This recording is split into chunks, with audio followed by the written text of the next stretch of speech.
안녕하십니까. 성균관 유교문화 활성화 사업 아카데미의 의성향교로 찾아주신 선생님들께 감사드립니다. 오늘의 강의 주제는 의성의 역사와 문화입니다. 저는 문화관광 해설사로 활동하는 박금숙입니다. 의성의 환경과 역사에는 의성의 자연환경과 시대별로 본 의성, 국가 중요 농업유산으로 나누어 말씀드리도록 하겠습니다. 의성의 자연환경은 백악기의 공룡이 가장 번성했을 당시 경상도 북부지방은 거대한 해안지역이었다고 합니다. 그리고 우리나라에서 공룡뼈 화석이 최초로 발견된 곳은 금성면 제우리로 울트라사우루스 탐니엔시스라고 하였습니다. 경상북도 가장 중심지에 있는 의성은 분지 중의 분지로서 일교차가 심한 자연환경과 밀접한 특산물이 뛰어나다고 보겠습니다. 시대별로 본 의성입니다. 지질시대의 중생대 백악기이고 구석기 시대에는 유적이나 유물은 발견된 바가 없습니다. 다만 금성산 주변에 흑교석이 발견되었다는 것, 그리고 신석기 시대에는 지금까지 유적과 유물이 없습니다. 정동기 시대에는 곳곳에 약 200여 개의 고인돌과 다수의 선돌이 있고, 철기 시대에는 조문국이 건국되었으며 건국연대는 대체로 기원 전후로 추정을 하고 있습니다. 삼한시대에는 조문국은 185년 벌유왕 2년에 사로국에 복속되었다.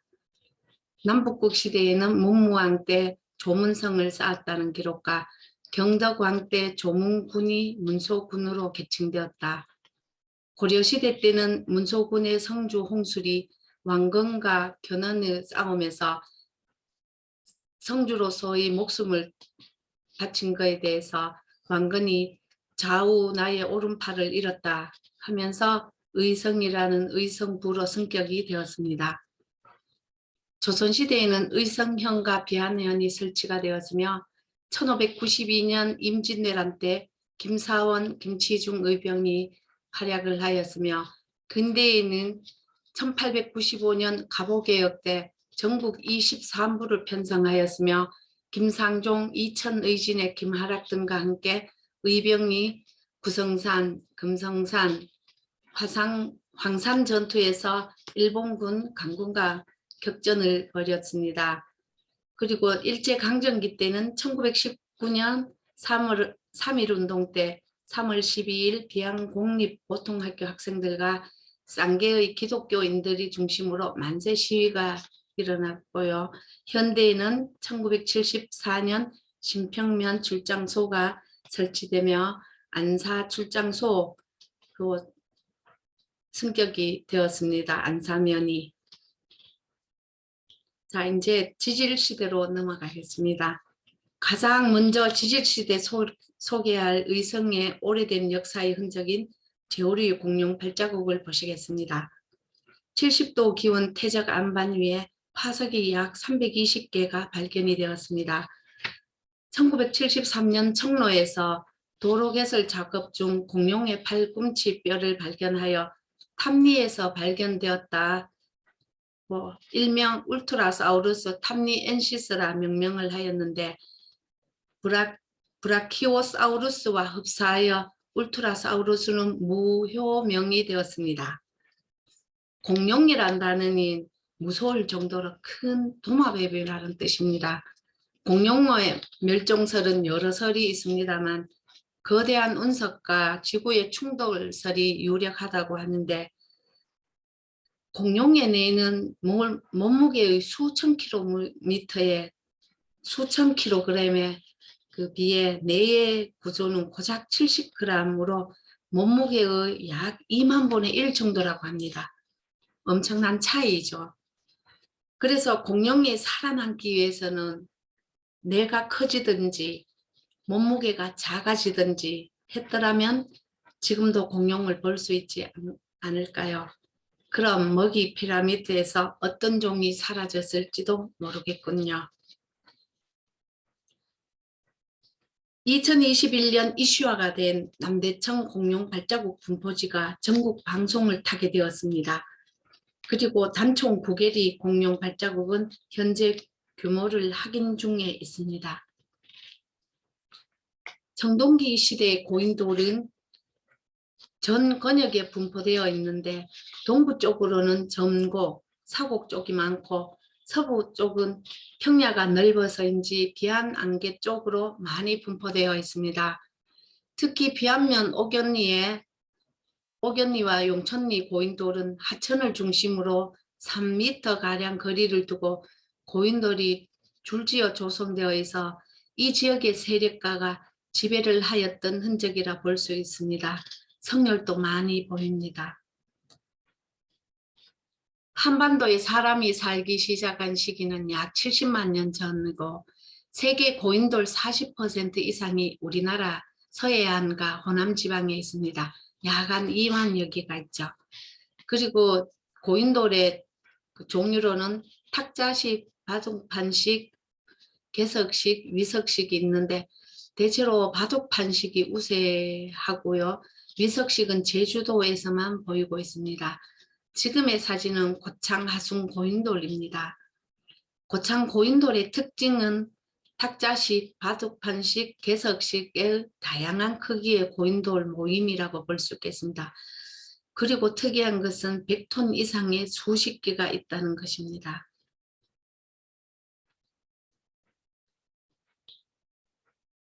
전 권역에 분포되어 있는 동부 쪽으로의 고인돌과 비안 쪽으로의 고인돌 특징도 많이 볼 수 있습니다. 자, 삼한시대의 의성의 대표적 유적은 국가사적 제555호로 지정된 조문국 사적지입니다. 조문국의 기록은 삼국사기 신라본기에 벌유왕 2년 185년에 파진창 구도와 일길창 구수의 두 장군에 의해서 신라에 복속되었다라고 딱 세 줄로 기록되어 있습니다. 이런 미미한 기록에 의해 1992년부터 의성군은 조문국 사적지 공원화 사업을 시작하여 약 10여기 내외의 고분을 발굴하였으며 5세기 전으로 조성한 거대한 조문국 사적지가 방문객들을 반기고 있습니다.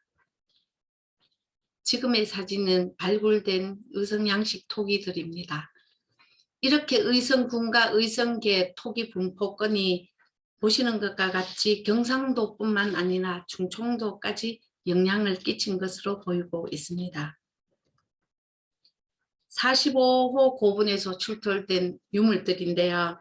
큰 원 안에 있는 귀걸이는 천마총에서 발굴된 귀걸이와 45호 고분에서 발굴된 귀걸이를 나란히 놓아보았습니다.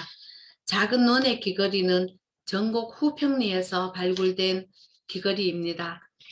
나름 특이한 점이 있지요. 세부적으로 45호 고분에서 발굴된 귀걸이를 탐색해 보겠습니다. 자세히 보시면 좁쌀처럼 오돌도돌한 것이 이렇게 모여 있습니다. 이런 것을 누금 형식이라고 하는데 국수처럼 이렇게 금을 세금해서 칼로 이렇게 똑같은 거리로 자르면은 탄성에 의해서 이렇게 또르르 말리면서 이렇게 예쁜 좁쌀 모양으로 만들어집니다. 굉장히 화려하지요.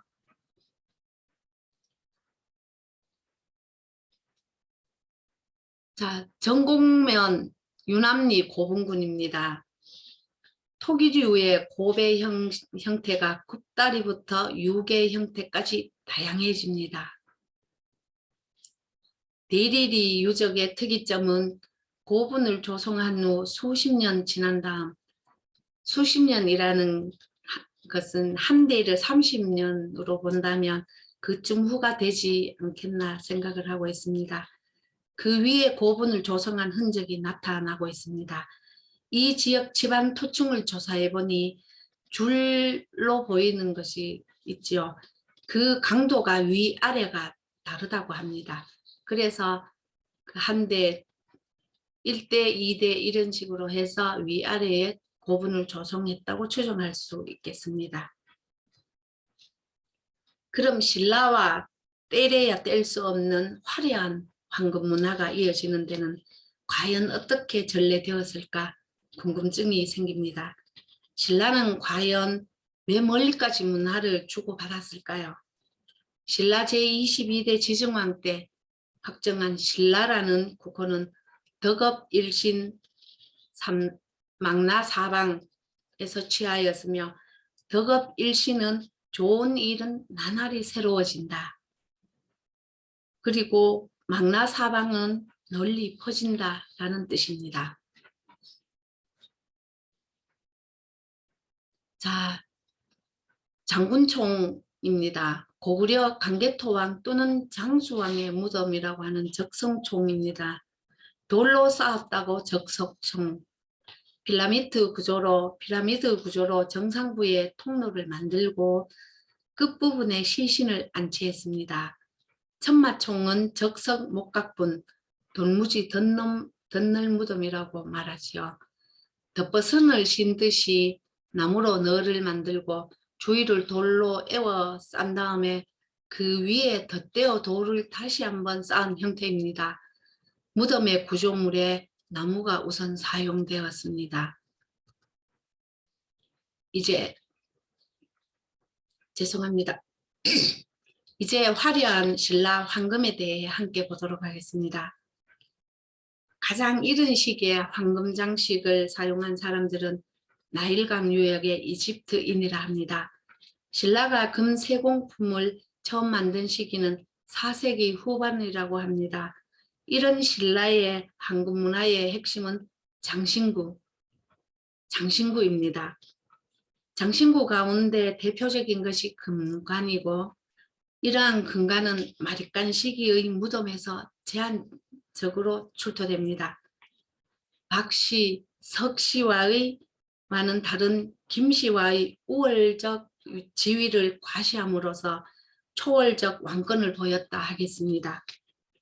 그런데 계림노 보검을 보시죠. 오른쪽입니다. 전체 길이가 36cm 단금인데 외래 물품입니다. 당연히 위세품이죠. 보물 제635호로 지정됐는데 정식 명칭은 경주 계림노 보검인데 그냥 신라 황금 보검이라 알려져 있습니다. 이 보검과 쌍둥이 같은 왼쪽의 보검이 카자흐스탄에서 발견된 보로보의 보검입니다. 이로써 신라 황금 보검이 중앙아시아에서 온 상인을 통해 유입된 외래품이 아닌가 추측을 합니다. 화려한 신라 금관입니다. 전 세계에서 발견된 고대 금관은 불과 10점 내외인데 그중 신라의 금관이 무려 6점이 속합니다. 대단한 우리 민족이라고 볼 수 있죠. 자, 왼쪽에서 시계 방향으로 교총, 금관총, 금룡총, 천마총, 황남대총, 서봉총입니다. 금관총은 왕이 썼는 것으로 추정이 되며 금룡총은 어린 왕자가 쓴 것으로 보이고 아주 규모가 작다고 볼 수 있겠습니다. 그리고 천마총은 왕이 쓴 것이고요. 황남대총은 왕비가 쓴 왕관이고요. 서봉총은 여성이 쓴 금관이라고 합니다. 사르마트 금관은 기원 전후 유물인데 스키타이족이 전하였다 하며 이들은 기마민족 대이동의 와중에 밀려온 문화라 합니다. 400년 후에 나타나는 것이 신라의 금관이다 라고 보면 이러한 나뭇가지, 고곡, 사슴, 뿔리라든지 화려한 장식을 한 이유는 유목생활을 하는 선비족은 사슴은 식량원이자 숭배의 대상입니다. 나뭇가지는 샤머니즘이라고 보겠습니다. 하늘로 인도한다는 뜻이죠. 이 사르마트 근간은 풍성한 나무, 사슴이 사실적으로 표현되었습니다. 이러한 근간이 약 200년간 존속하다가 갑자기 사라진 이유가 무엇일까요? 지정한 데에 이르러 근간의 권위에 기대었던 과거에서 벗어나 법으로 다스리는 통치 체계를 세운 것입니다. 덕업일신 망나사방. 바로 세계화로 가는 지정왕의 깊은 뜻이 담겨 있지는 않을까요? 천마총에서 나온 천마도 장리입니다. 장리는 깔고 있는 그 깔개라고도 얘기를 하는데, 정확하게 하면은 옆으로 이렇게 내리는 것이라고 합니다. 여기에 말을 그려놓은 것은 이 유목민들은 말과 항상 같이 생활하니 말처럼 하늘로 올라가라는 의미로 말에 뿔을 그려놓죠. 그리고 이 장리는 자작나무 껍질로 만듭니다. 자작나무는 색깔이 흰색인데 보통 중앙아시아 쪽에서 많이 자라죠. 그런데 이 자작나무는 불에 탈 때 껍질과 껍질 사이에 기름기가 있어서 자자자자작 하는 소리가 난다고 해서 자작나무입니다. 삼국시대로 넘어옵니다. 조계종 제16교구 본사인 고은사와 그 말사인 수정사와 함께 하겠습니다. 우선 수정사입니다. 대한불교 조계종 제16교구 본사인 고은사의 말사인 수정사는 의상대사가 창건했습니다. 조선 중기까지의 연역은 전하지 않고 1481년 성종 12년에 편찬된 동국여지 승남에는 수량암이라고 나와 있으나 신경준이 편찬한 가랑고에는 지금은 수정사라고 부른다라고 기록이 있습니다. 1592년 임진왜란 당시에는 유정이 머물면서 성병기지로 유명합니다. 거물로는 대강전의 천년이 넘는 있기는 오는 세월을 말해주고 명부전의 소담한 모습도 볼 수 있네요. 원령루, 격외선언, 사명영당, 산신각, 설천당, 요사체 등이 있습니다.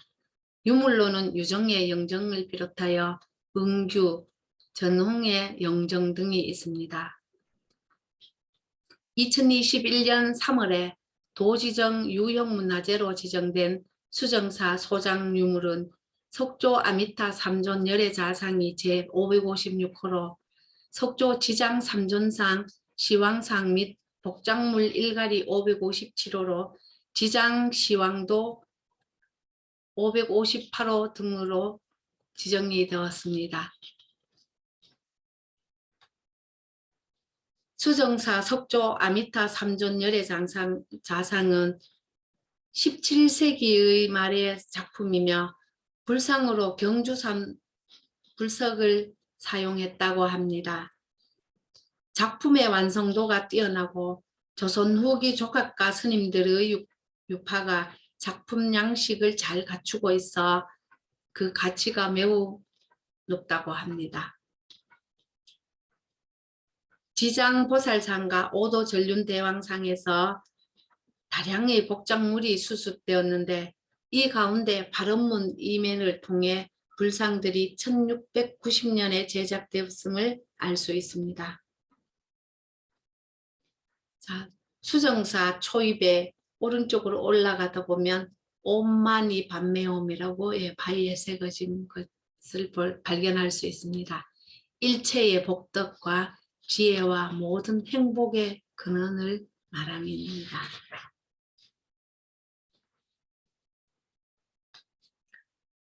연꽃이 반쯤 피어난 부용반개 형상의 등운산 자락에 자리한 곤사는 높을 고자의 곤사에서 최치원 선생이 머물렀다고 하여 외로울 고자 곤사로 바뀌었습니다. 일주문을 지나 천왕문으로 들어가면 사천왕이 자리하고 있습니다. 지금의 사천왕의 배치 모양은 2012년도 김천지사 사천왕 보수관계에서 배치 내용이 나왔습니다.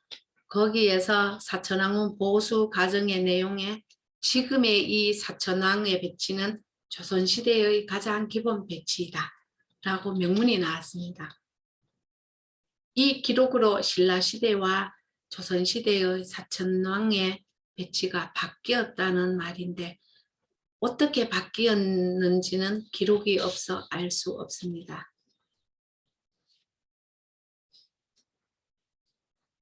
점자 형태의 정각인 고불전은 보물 제246호 석조석가 열애 자상을 모셨던 정각이었습니다. 지금은 약사전으로 옮겼습니다. 고승의 진영을 모셔놓은 곳으로 고불전이 역할을 하고 있습니다만 왼쪽 작은 정각에는 철비가 있습니다. 철종 때 현령 이용준이 성정을 베풀어 구리와 주석으로 만든 현령 이후용준 영세불망비 오른쪽 철비입니다. 라 적혀 있는데 비문에는 이용준 사이에 후를 넣어져 있습니다. 제후의 간작을 제수한다는 의미입니다. 내용에는 공의 은택은 온 산천에 넘치며 고질적인 적폐를 흔쾌히 혁파하니 영세토록 어찌 속일 수 있으리요. 그 뜻을 구리로 주조하여 높이 세우노라. 고운사 하면 가온누를 주축으로 남원과 북원으로 나눌 수 있습니다. 고운사 현액은 공민왕의 친필이라고 합니다. 자연과 어우러진 가온누와 우하루는 고운 최치원이 지었으며 정확한 연대는 알 수가 없습니다. 우하루 정각에 걸려있는 고운사라는 현액도 의미를 갖는 작품입니다.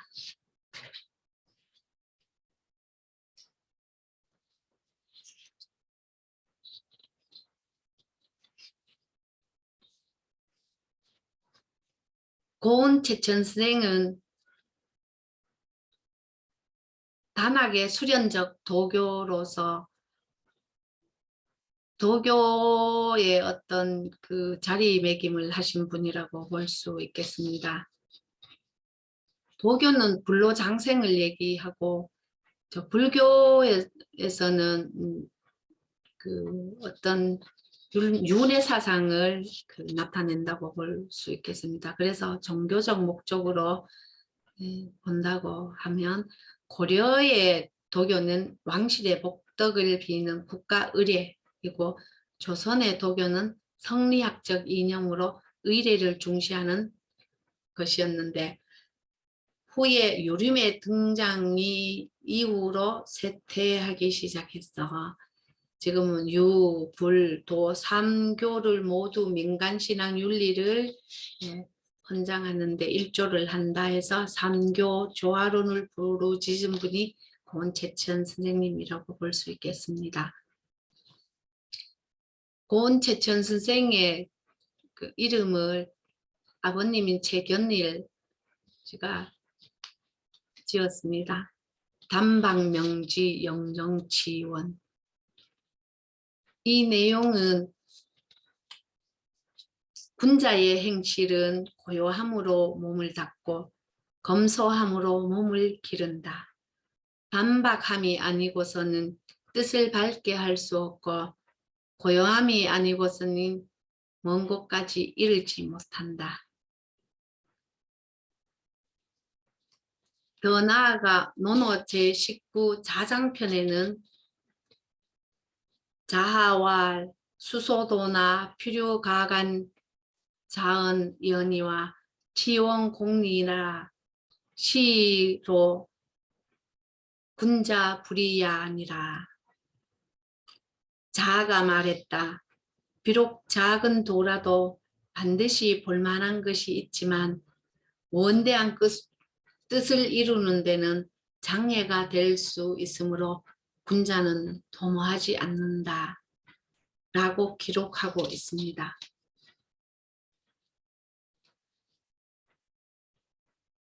최천 선생님 하면은 무송서원을 떠올리게 됩니다. 무송서원 명륜당과 멀찍이 보이는 현가루입니다.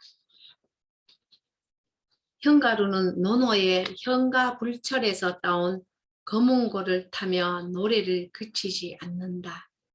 어려움을 당하고 힘든 상황이 되어도 학문을 계속한다는 의미입니다.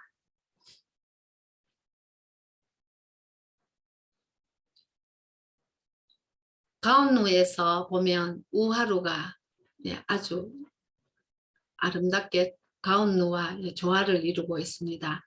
이 우하루 정각 안에 가면 기우자의 우하루 현액과 밖에 보면 비우자의 우하루가 함께 걸려 있습니다. 그런데 이 우하루의 대들보에는 불상 개금키가 걸려 있습니다.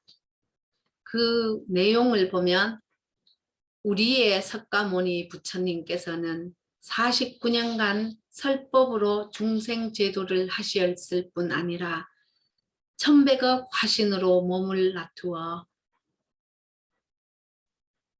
아미타 부처님이 서방 정토의 극락세계에 머물면서 불법을 설한다는 대승불교의 부처가 미타이죠.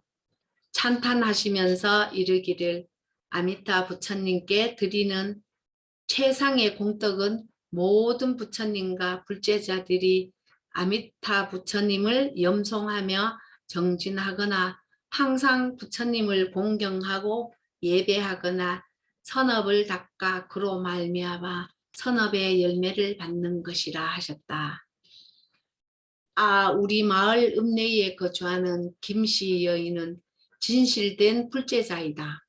보살은 본절에 더러워진 석가모니 불상과 가늠 보살 불상에 금을 다시 입히는 불사에 대해 연화소를 방문하여 듣고는 그 인연으로 그 자리에서 본심이 생겨나 선뜻 큰 시주에 캐이 승낙하셨다. 그 보살의 발언은 후세의 여자가 아닌 남자로 태어나는 것이고 또 하나는 서울에 사는 조씨 가문 아들의 자손 번창과 입신 공명이다. 여기에서 조씨 가문이라는 것은 남편을 얘기하는 것이겠죠. 그런 정성스런 선의와 믿음은 부처님 나라에 전해지고 더럽지 않고 의심이 없으므로 어찌 부처님께서 감업하지 않겠는가. 그러므로 이를 드러내어 찬양하면 후세의 귀감이 되므로 시주자의 공덕을 같이 기뻐하는 마음으로 벽어 선사가 쓴 공덕을 찬양하는 글이다. 이렇게 내용이 완성이 되었습니다. 여기에서 김씨 여인이라는 것이 김선녀씨라고 기록이 있습니다. 40세 김효생이고 그 남편은 39세 경자생 조혈록씨라고 기록이 되어 있습니다. 그래서 개금불사 관계사 명단이 밑에 있네요. 화상, 치해, 상강, 수승, 치인, 서기, 계언, 벽허당, 응규, 모운당, 경준, 그리고 밑에 한풍 8년 모 4월 1858년에 얘기합니다. 후허당 지한짓다.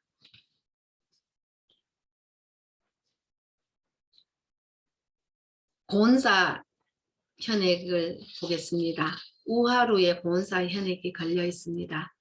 자, 이 수철이란 10살 먹은 아이가 어머니 손을 잡고 고운사에 와서 어머니 붓 좀 주세요 이렇게 하면서 이 멋진 위에 글을 썼다고 합니다. 그런데 이 수철은 19살에 요절을 하게 됩니다. 몸이 약하고 해서 스님이 그 예단을 하기를 그 수명이 짧다고 얘기를 하였다 하는데, 그래서 그런지 이명동인이라 하여 이름을 뒤에 이종회라고 바꿉니다. 그래서 여기 현판 3개 중에서 이종회라는 이름으로 적힌 것도 있고요. 중간에 있죠. 네, 모선암이라고 해서. 그리고 그 최고 마지막에 있는 충효당은 선조이신 효사제 이탁영 선생이 임진왜란 때 임진변생 후일록이라고 해서 그 책을 선조님 임금께 보여드렸다는 그런 훌륭하신 분의 후손입니다. 자, 모선암, 동양면 모선암자입니다.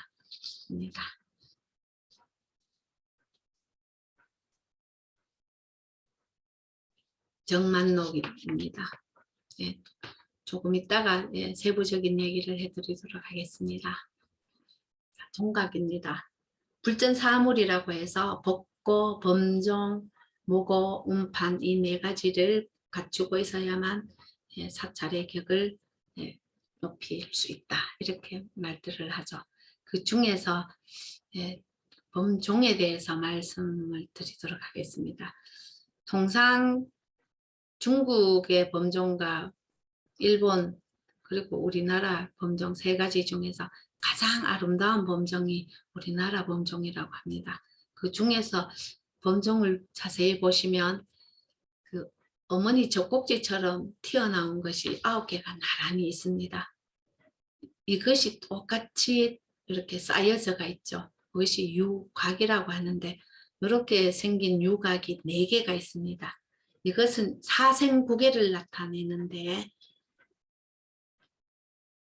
모든 생물은 태어나는 것이 4가지에서 태어난다. 어머니에게서 태어나는 인간처럼 이렇게 몸에서 태어나는 것, 그리고 날아다니는 화생, 또 알에서 태어나는 난생, 그리고 그 습한 이끼나 버섯처럼 이렇게 습한 곳에서 나는 습생, 이래서 4가지라고 합니다. 그래서 사생구계라고 해서 과거에 36, 49, 36이죠. 과거에 36, 현재의 36, 미래의 36 이렇게 해서 합하면은 108이죠. 그래서 불교에서는 108기도, 108번뇌 이렇게 얘기를 합니다. 자, 우리 연지암은 총무 스님이 기가하는 정각입니다. 여기에 연지암의 편액은 주사 김영희 선생의 그 친필입니다. 그 호가 완원이라고도 하고 주사라고도 합니다만 정조부 김한신이 영조 임금의 부마였습니다. 그리고 아버지 김노경이 2조 참판을 하셨고, 그래서 그 중국을 갈 때는 주사 선생이 따라가기가 쉬웠겠죠. 그래서 중국의 문물을 많이 배워 오는 계기가 되었겠죠. 홍대용과 박지원, 박제가의 스승이었습니다. 입춘대길이나 최재공, 이렇게 입춘대길이란 글자를 제가 기억하기로는 10살 때 썼다고 하는데 이 글씨를 최재공이 보고 너무 잘 쓴다고 머리를 쓰다듬었다는 얘기가 있습니다. 그리고 세안도 국보 제180호의 세안도 그림은 너무나 유명한 그림이죠. 그리고 후지스카 츠카시라는 분이 손재영 씨에게 이 세안도를 사기를 원해서 사서 이렇게 그 손재영 씨에게 전해 주었다고 합니다. 이 분이 주사 김정희 선생을 얘기하기를 청나라 시대 때에 가장 글을 잘 쓴 제1인자는 당연히 완당이다. 이렇게 얘기를 하였다고 합니다. 연지암이라고 하는 그 현판의 이름은 예전에는 이 연지암 앞에 조그만 연못이 있었다고 합니다. 자, 추사 김정희 선생님 하면은 조금 전에 얘기한 것과 같이 세한도를 떠올리죠. 그런데 또 다른 세한도가 있다고 합니다. 건돈인이라고, 이분이 그린 세한도와 김정희 선생이 그린 세한도하고 한번 비교해 보십시오. 건돈이는 조선 후기에 우의정, 자의종, 영의정을 두루 거친 분으로 본가는 안동입니다. 호는 이재이고요. 근데 이분과 김정희 선생은 삶이 비슷했다고 합니다. 그래서 서로 이렇게 마음의 교류를 하지 않았나 하는데, 이 그림에 보면 건도린 선생의 그림에는 전나무 대신에 바위가 있고요. 뒤편에는 대나무가 그려져 있습니다. 주서 선생은 대나무가 그려져 있지 않죠.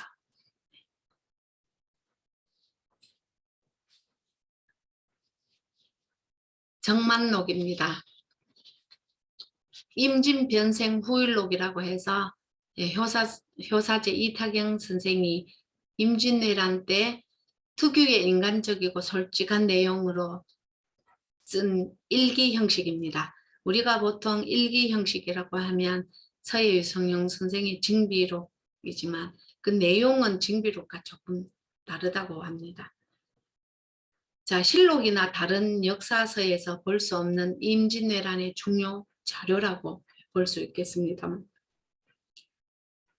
임진변생 후일록에 그 처음에 이 이름으로 해서 선조임금께 바쳤더니 선조임금이 칠정자 오랑캐 만자라고 해서 정만록이라고 해서 내려줬다고 합니다.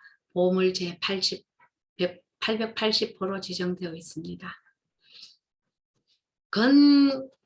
건건에는 일기에 해당하고 곤건에는 자료집으로 교서라든지 경문이라든지 이런 내용이 있습니다. 자, 곤사에는 보물이 두 가지가 있습니다.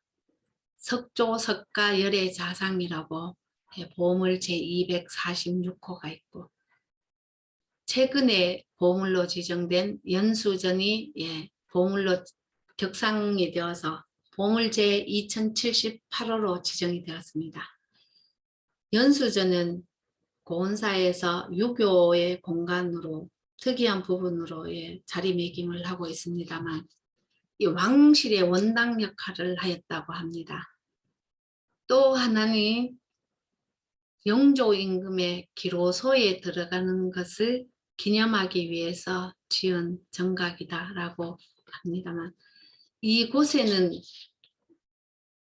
단청을 한 것도 굉장히 특이합니다.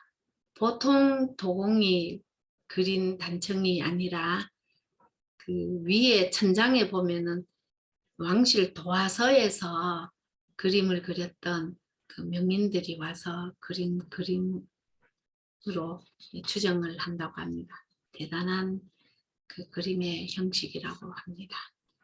자, 그리고 연수전에는 사방으로 그 그림이 그려져 있습니다. 그러면은 동측편에는 연화도라고 해서 부사해백천추라는 글과 함께 용루만세라고 하는 글과, 그리고 해가 그려져 있고요. 그리고 버섯이라든지 또 거북이 등 모양이 있고, 그 연밥 그림도 있습니다. 그리고 구름에 흘러가는 모습도 있고요. 그래서 상인방에는 부사해백천추가 있고, 연화도에 일렁이는 물결 위에 그 연꽃과 연잎, 그리고 연꽃이 무성한 연지에 붉은 해를 마주하고 있는 한 쌍의 거북이가 그려져 있습니다. 이 그림은 임금님을 나타내는 그림이라고 볼 수 있겠습니다. 그리고 반대로 서측 면에는 상인방의 수여산장불로라고 해서 오래 살아라는 의미죠.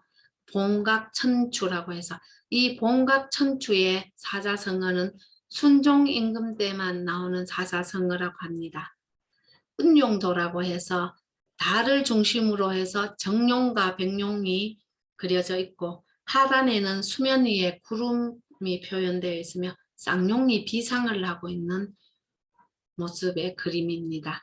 그리고 봉각천추, 조금 전에 말씀드린 것 같이 순종의 때의 사자라고 볼 수 있고요. 그리고 왕실의 수명 장수 기원시 쓰는 억이라고 합니다. 자, 그러면 북축에 보면은 굉장히 재미있는 그림이 있습니다. 모두 장생도가 그려져 있는데 그림의 화제에 해당하는 글귀와 함께 단청기를 기록을 해 두었습니다. 이 연수전의 현액은 해사 김성근 선생이 썼습니다만 그 옆에 작은 한문으로 써놓은 내용이 광무 8년 1 기당 김성근 봉칙서라고 쓰여져 있습니다. 광무 8년이라고 하면 1904년을 나타내죠. 그리고 봉칙서라고 하는 것은 왕명을 받들어 썼다는 뜻입니다. 그래서 해사 김성근 선생의 그 필체는 민항궁차라고 하는데 서재필 박사의 양외숙으로서 서재필 박사가 미국으로 가서 공부를 하고 하는데 많은 역할론이 되지 않았을까 생각을 합니다. 장생도의 상단에는 매화와 두 마리의 학이 아주 여유로운 모습으로 이렇게 앉아 있고요. 수백 년 된 매화나무 아래에 서 있는 학과 짝을 찾아 날아오르는 학 한 마리가 있고요. 그리고 연기 사이에 피어오르는 영지버섯이 있습니다. 이 영지버섯은 장수를 나타내는 것이죠. 그 거북이 등 모양 그림도 똑같이 장수를 나타냅니다만 구름 사이로 드러난 해와 달도 있고요. 하단에는 상단과 동일한 화재와 함께 소나무 아래에 써 있는 일각수, 그러니까 성스러운 동물이죠. 뿌리 하나이라고 해서 일각수가 표현되어 있습니다. 밑에 보면은 이렇게 시를 써놓은 것이 있습니다. 그 내용이 보면은 홀연히 바람 부는 소나무 둔덕에 일각수라고 하는 말발굽을 닮은 동물은 어떤 동물일까? 이 태평스러운 이 순간을 아주 느끼고 있다. 이런 내용입니다. 그래서 이 연수저는 이 고운사에서 북측과 북원과 남원에서 이렇게 사이에서 또 명보전과 극락전의 어떤 그 공간에서 그 사이에 이 연수전이 자리를 하게 되었습니다. 이 연수전은 원당 승격을 위한 연수전이었지만 당시로서는 사운에 걸린 매우 중요한 건물이었다고 합니다. 그래서 남원보다는 위계가 높은 북원에 위치해야 했으나 극락전과 명부전 사이의 공간을 어디에 둘 것인가를 고민하다가 그 꽉 들어찬 그 상태에서 가능한 곳에 두 건물 사이에 위치할 수밖에 없었고, 그러니까 이 좁은 공간이니까 조금 폐쇄적이면서 독자적으로 구성되지 않으면 안 되었다고 볼 수 있겠습니다.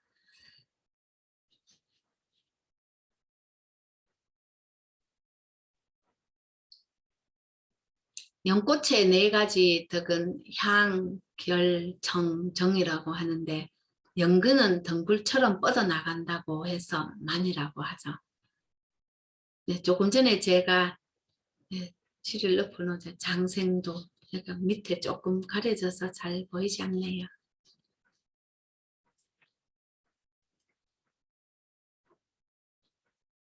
연수전 옆에는 고운대암이라고 주지 스님이 기거하는 정각이 있습니다.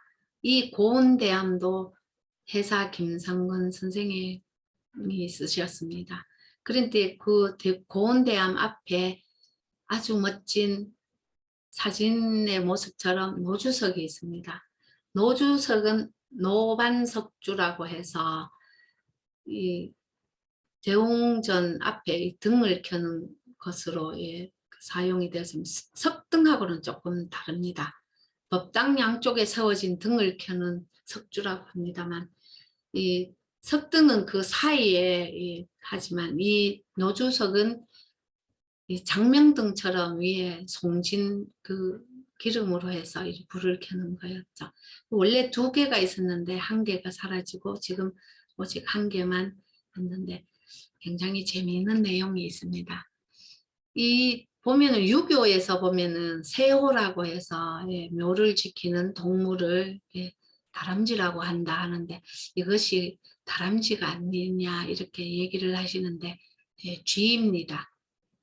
낱말은 새가 듣고 반말은 쥐가 듣는다 같이 동물을 낮과 밤으로 구분 짓자면 쥐가 올라가는 쥐 형상이 있고 내려가는 쥐 형상이 있습니다.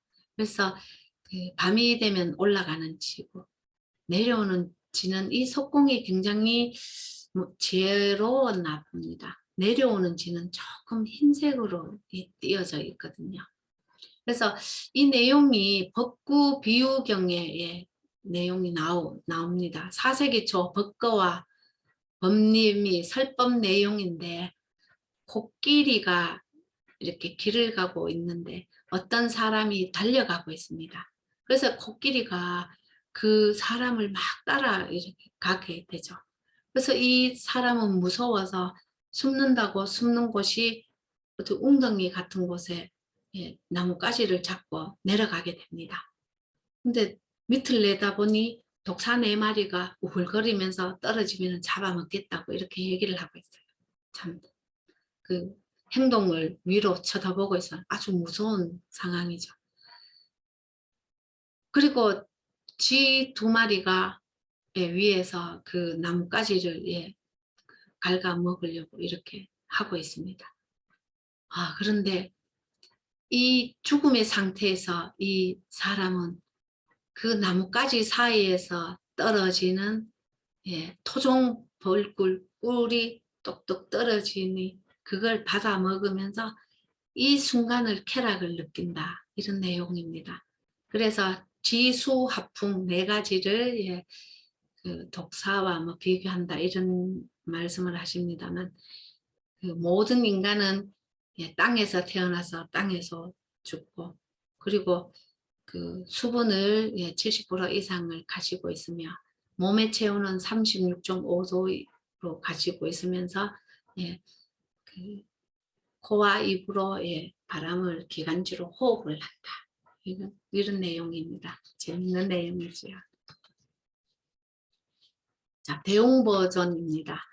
자, 대웅보전의 그 원융 3점은 조계종을 의미한다는 것도 있습니다만 삼법인을 나타내기도 하고요.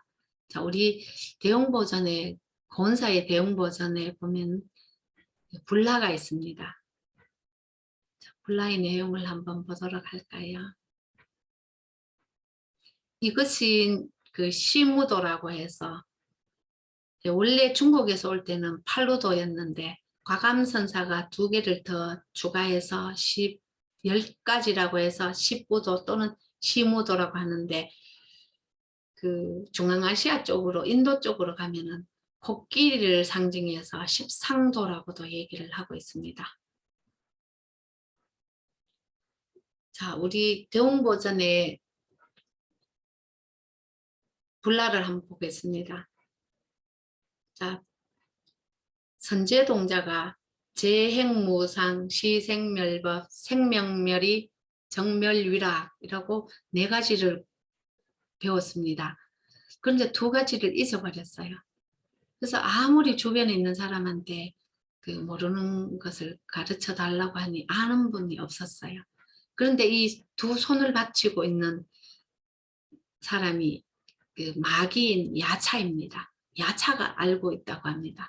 그래서 좀 가르쳐 달라고 하니 그건 공짜는 안 되지 이러면서 그러면 어떻게 할까 이러니까 너의 그 생명을 바쳐라 이렇게 합니다. 그래서 이 동자가 그러면 내 그 목숨을 바친다 이러면서 딱 떨어지는 순간에 저렇게 아름다운 천사로 바뀝니다. 잠시 쉬었다가 뵙겠습니다.